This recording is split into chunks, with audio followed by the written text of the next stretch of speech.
Back again, and with one of my favorite friends over here, Mel. Mel, you used to be from Sneakers Corner. Goodness sakes, we've known each other for years.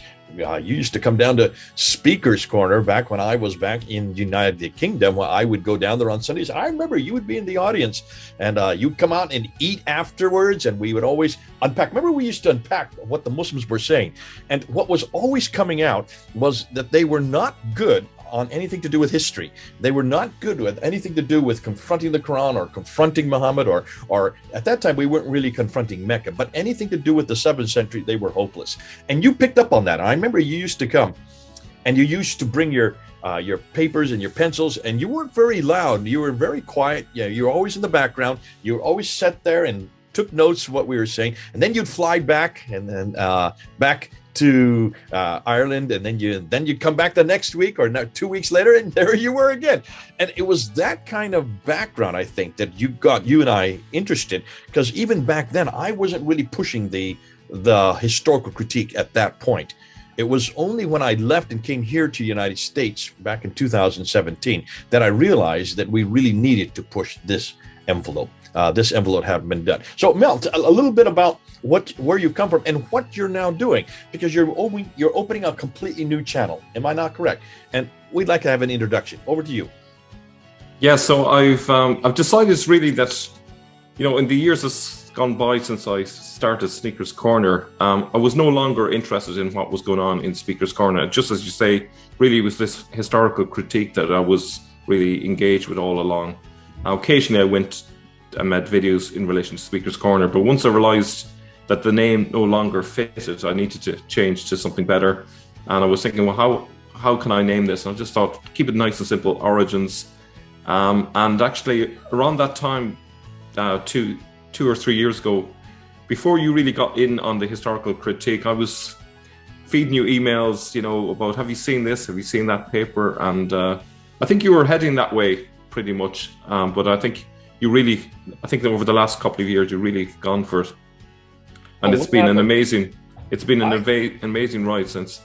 I actually started heading that way back in 1995 when I did my first debate on this very subject with Dr. Jamal Badawi there at Cambridge University. And we were talking, and I gave 10 historical challenges back then that I had pilfered from Dr. Patricia Corona. Well, pilfered, she gave them to me, and I was in her office, and she actually went through the 10 challenges and said, you do this. I can't do this because of a chair that I'm protecting in an institution that I represent. But you can. You have the freedoms to do this, debate this. Let's see how they respond. Now, that was in 1995. We're 25, 27 years later, and still they don't have a response. And so I knew way back in the 1990s, the last century, that this was potent. I knew that, and I remember saying back then, after the debate with Badawi, that this is the Achilles heel of Islam. If this man, who is the best they've got on the Quran in the English-speaking world, if he could not answer these 10 questions back in 1995, then we really have something here that is going to be a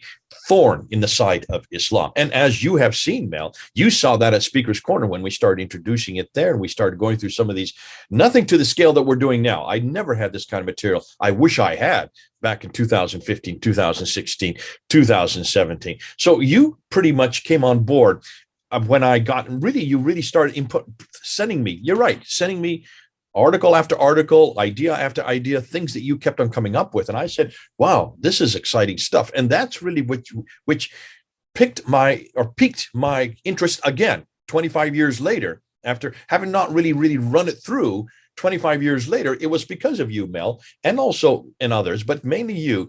I think you were the one that got me back on board again to get interested in it and to actually start doing it. So this is a new avenue, a new venture for you. You're moving now into a whole new realm.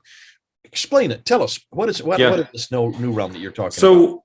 So my strategy going forward is I have 2 separate channels, a YouTube channel and a Rumble channel. And basically all of my new videos will be going on that, and it'll be focused solely on the historical critique.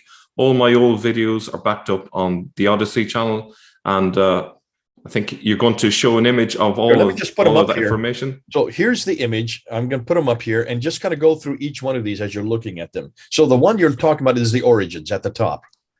Yeah, so you'll see the link to the site, and you can basically find it by typing in that link. There's also keywords at the top, the hashtags.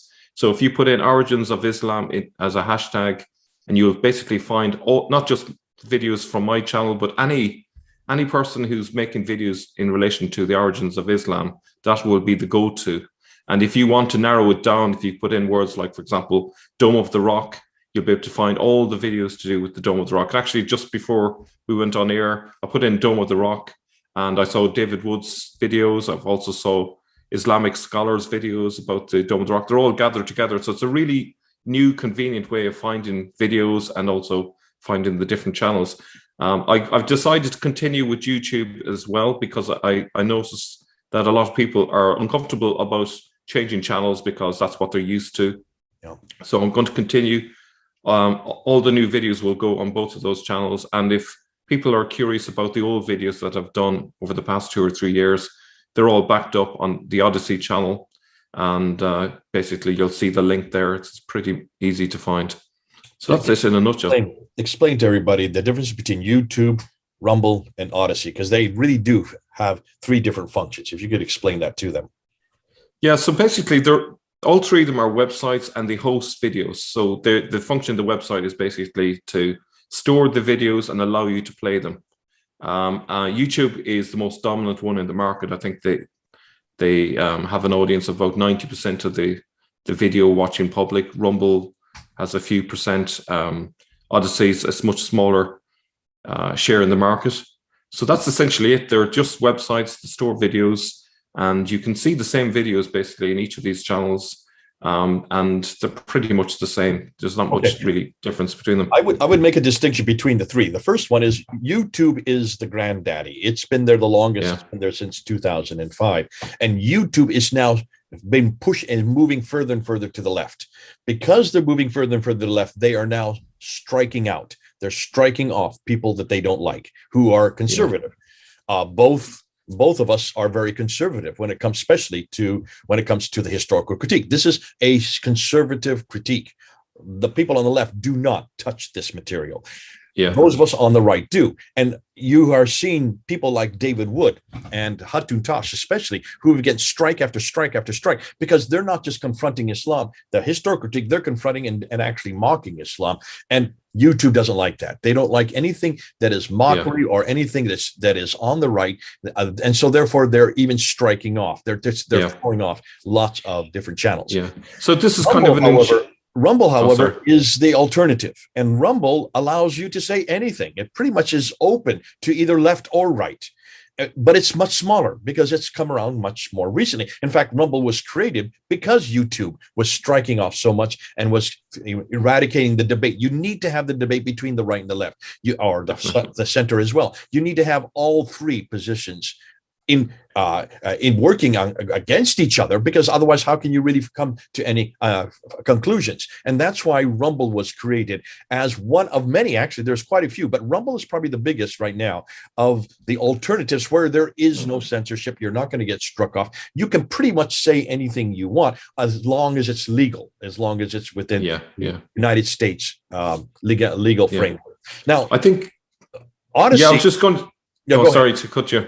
I was just going to say that it's, in terms of our work, we don't typically get struck off, but I think the signs are on that increasingly going forward, the likelihood of having either videos taken down or even the whole channel taken down is a risk. So if people suddenly discover that our channels have been taken down, there's now at least a backup so people know where to go. So if people want to be sure that they don't lose all this material, it'd be a good idea to sign up to both, so they have, and maybe even to all 3 of them, so that they have that backup. Let me just explain Odyssey. Now, Odyssey is it is basically a repository. It's a repository for all of our videos. We don't do a thing. Both of us are signed up to Odyssey. Mine is under Fander Films. Yours is under Origins.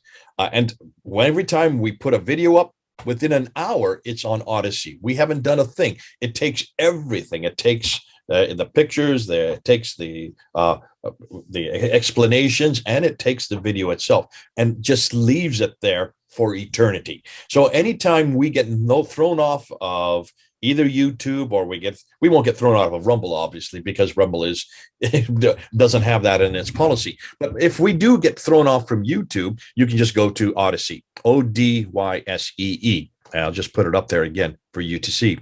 And that will always have our videos repository, including all 700 of mine. That goes all the way back from the very beginning in 2006. That's when I started. So all of my videos are on Odyssey. The same thing with Mel. Now, Mel, yours are going to be much more. There aren't as many, obviously, because you're just getting started out.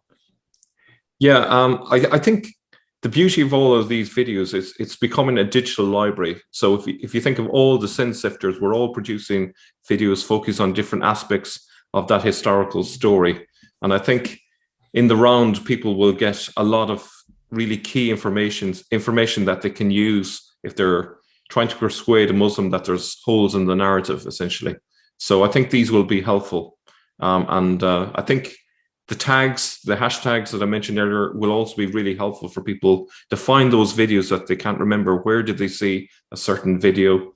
How do I find it? Well, they can just put in a very simple hashtag name and they will find whatever material they want. So, for example, if they want to find something about Mecca, they can put the hashtag Mecca and they will find your videos, my videos, Odin's, and so on. And that's the beauty of it.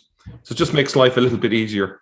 Yeah, especially when you want that kind of key information, which will help you, especially when you're debating Muslims about their history. Good, great stuff. Now, please go to Origins. Let me just put the name again. You'll see it right down here in the description box below us.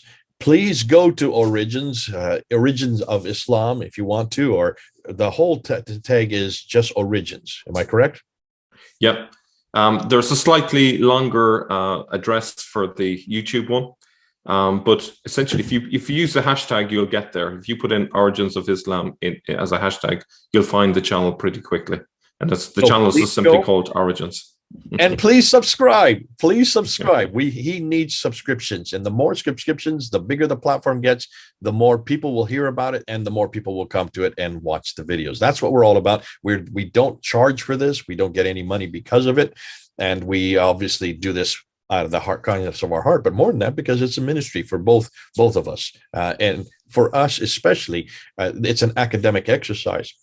Goes even beyond that because we see just how efficacious this is and how it's important it is to make sure that this material on the Origins, as his channel is called, but also the material coming out of the Origins argument concerning the standard Islamic narrative, which I think, Mel, you coined, didn't you? I think we're giving you credit for that term. Yeah, I think I first used it about 3 or 4 years ago, but my viewers have said that other people have used it prior to me. It may even go back 10 years, even more. So I can't really fully claim it. I didn't copy it from anyone, but others have used it before, so I can't really claim it. I'm still going to give you credit because you were the first one to actually, for me to have heard it. And also it makes so much sense after Yasser Qadi talked about the standard narratives. What standard narratives? The standard Islamic narratives. Once he made that, put that and coined it, the rest of us have now run with it. And so it's been a great way to really unpack what is wrong with that standard Islamic narrative that's coming from the 9th and 10th century, getting back to the origins. What does the original text say? What do the original artifacts show? What are we finding happen in the original environment, in the 7th century environment? We're always going back to the 7th century, and your channel is doing just that. So go to his channel, watch the videos, and subscribe. Okay, this is Jay and Mel, a few thousand miles apart, but here we are. We can almost shake hands. We're so close to each other. Over and out.